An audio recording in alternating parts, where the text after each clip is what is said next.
Hey, it's Lori, and here's your 2-minute tip. So we kind of talked about that initial deposit last week, but what I want to do is separate what is your initial deposit compared to what is your down payment. So that initial deposit, that EMD, is going to be due basically right after you get your offer accepted, and that is your ability to say, hey, I'm going to put this into this escrow account and I'm going to follow through with what I did in my contract.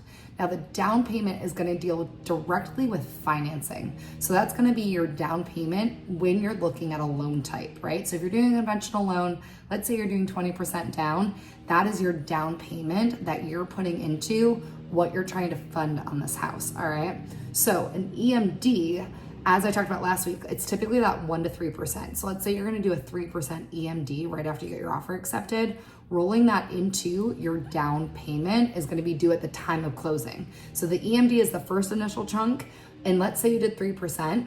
When you go to close, if you're doing a 20% down payment, you would have to cover up that 17%, that extra bit, as well as your closing costs are gonna be included in there as well. All right, so let's say you're buying a $700,000 house, all right? And let's say that you're gonna put a 3% EMD into it.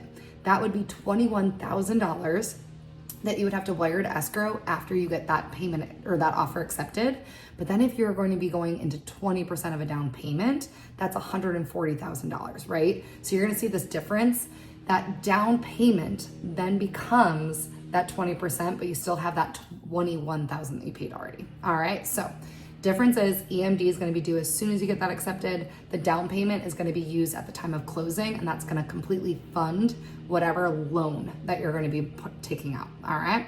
So if you have any questions, let me know. I know this can get very tricky. Happy to help you. You got an EMD followed by your down payment, all right? That is your 2-minute tip. If you have any questions, let me know.